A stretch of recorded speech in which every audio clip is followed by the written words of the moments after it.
얘기하면 좀 두렵지만 전자파도 영향이 있을 것 같아요. 컴퓨터 많이 보고. 진짜 그런 거. 지금 얘기하신 게 다 좋지는 않을 것 같은데. 그렇습니다. 스트레스, 술, 담배, 열, 비만. 다 안 좋죠. 비만 다 안 좋죠. 그중에 그 가운데? 특히 열.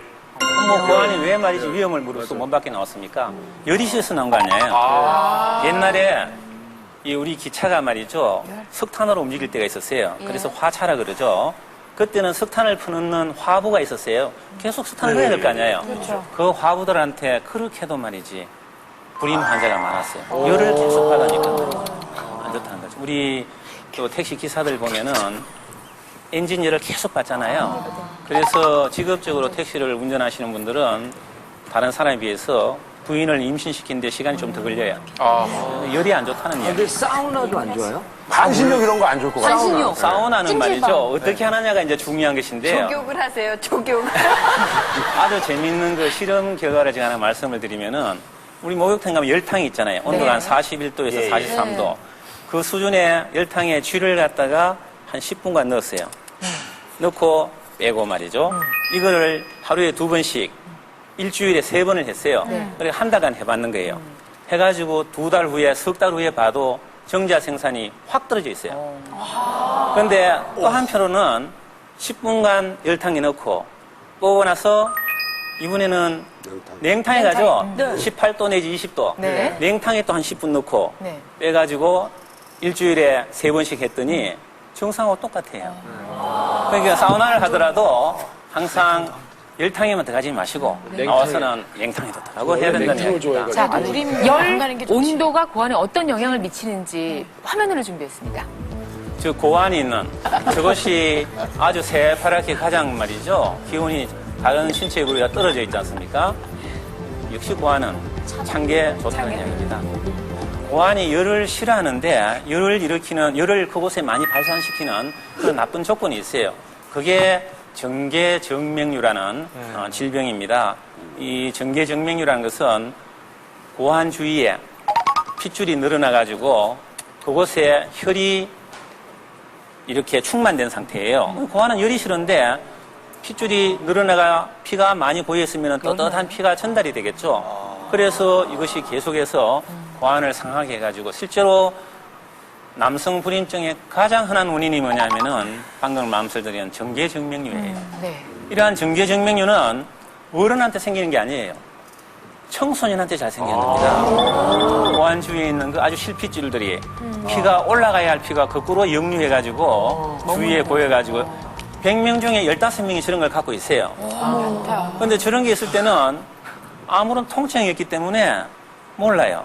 모르다가 결혼해가지고 아기가 생기지 않아서 병원을 찾게 되죠. 남성 불임증의 가장 흔한 원인이고 남자의 정자수가 떨어져 있는 사람의 30%가 저 병을 갖고 있어요. 그게 결혼할 그 당시에 잘못된 것이 아니고 청소년 때부터 생겼던 것을 본인이 모르고 지냈기 때문에 불임 환자가 된다는 겁니다. 선생님 결혼하기 전에요. 어떻게 그런 병을 갖고 있는지 안 갖고 있는지 뭐 물어볼 수도 없고. 아들을 둔 어머니가 체크를 하셔야겠죠. 그러니까요. 청소년 때 어떻게 그걸 알아봐야 돼요? 고환이 제대로 발육을 하고 있는지 청소년들한테 스스로 자가 진단하도록 우리가 교육을 시킨다고 말씀드렸는데 저 한 클래스에 50명 있다 그러면은 5명 내지 많으면은 10명이 말이죠. 저런 걸 갖고 있단 말이에요. 그리고 그 중에 일부는 불임증 환자가 된단 말이에요, 실제로. 그래서 학생들이 스스로 한 달에 한 번씩 목욕을 할 때 자기의 고환이나 주변을 만져보고 이상한 이물이 만져지는지 확인을 하고 이상이 있을 때는 부모한테 알리도록 하는 교육이 절대적으로 필요하다는 이야기죠. 확인을 할 수가 있으니까 그래도 좀 다행이라는 생각이 그렇습니다. 듭니다. 쉽게. 근데 선생님 저 궁금한 게요. 이 남자도 나이가 들면요. 임신할 가능성이 떨어지나요? 남자 임신시킬 가능성이? 그렇지 않죠. 남자는 아니에요? 예, 여자들이 이제 봤을 때는 샘난다 그러겠지만은 여자들은 폐경기에 들어가면은 배란이 중단되어 버리기 때문에 누구든지 생식력을 잃어버리지만은 남자는 80살이 될 때까지 큰 영향을 받지 않아요. 선생님 그 말이 옛말이 맞는 거죠. 그러니까 남자는 문지방에 넘어갈 힘만 있으면 애를 가질 수 있다. 그래서 그죠?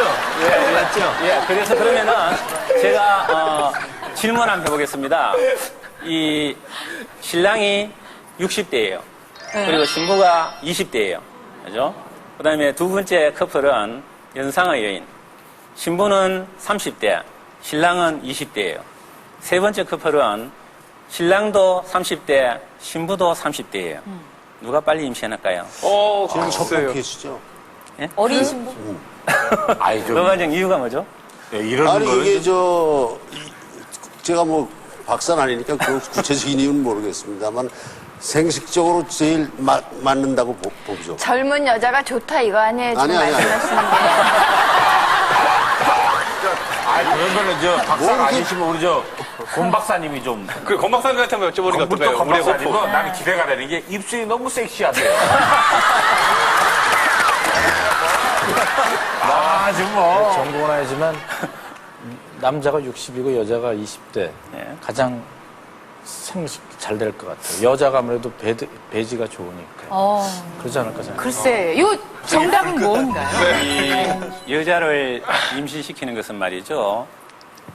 남자의 나이보다 남자의 나이가 아니고 여자의 나이가 결정적인 역할을 하는 것입니다.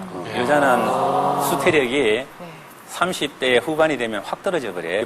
보시다시피 제일 위에 같이 이렇게 결혼 생활을 하면서 여자의 경우가. 이 60대 남자하고 20대 여자가 결혼하는 저 커플이 다른 두 커플에 비해 가지고 비교가 안 될 정도로 빨리 임신을 하게 되죠. 그러니까 저는 그냥 같은 여자가 봐도 어린 여자가 이쁘잖아요. 그래서 남자들이 좋아하는 줄 알았더니 그게 아니죠. 그게 아니네요. 그럼 나 같은 경우는 아주 앤소니 드문 퀸이 80대 초반에, 30대 초반에 여성하고 결혼해가 애를 둘이나 놓고 말이죠. 남자들이 대단하다 그랬죠. 모든 남자들은 다 그런 능력을 갖고 있어요. 아니 그러면은요. 선생님 남자는 그 기능이나 이런 게 나이 들어서 전혀 그럼 안 떨어지나요? 뭐 관리할 그래도 필요도 아무래도 없다는 좀 얘기신가요? 이제 떨어지지 않겠어요? 조금은 떨어지지만은 임신을 시킬 수 없는 수준으로 떨어지지 않는다는 이야기입니다. 네. 정말 문지방만 넘는 게 가능한 얘기예요? 진짜? 정말로. 그래서 이제 남자들은 80이 될 때까지 이렇게 생식력에 큰 문제가 없다고 제가 말씀드렸는데 관리를 잘못하면은 20대인데도 불구하고 정자의 질이 아주 좋지 않은 비실비실하는 그런 경우가 있으니까 자기 관리에 조심해야 된다는 이야기입니다. 네. 알겠습니다. 자, 여기 계신 남성분들은 본인의 정자 관리를 얼마나 잘 관리하고 있는지 잠시 후에 정자 건강 상태를 잠시 후에 공개하겠습니다.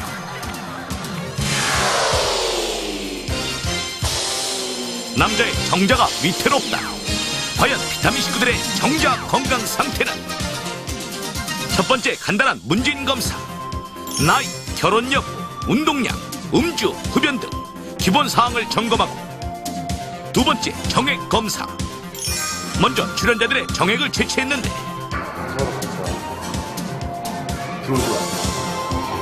잠시 후에 뵙겠습니다. 제 건강에 도움이 된다면 참 좋은 거죠 뭐. 근데 좀 살짝 좀 창피하고. 매우 창피합니다. 빨리 받으십시오. 채취한 정액 속의 정자를 관찰. 정자의 수, 활동성, 모양 등을 검사했다. 과연 정자가 가장 건강한 사람은 누구? 잠시 후 건강신호등에서 공개됩니다.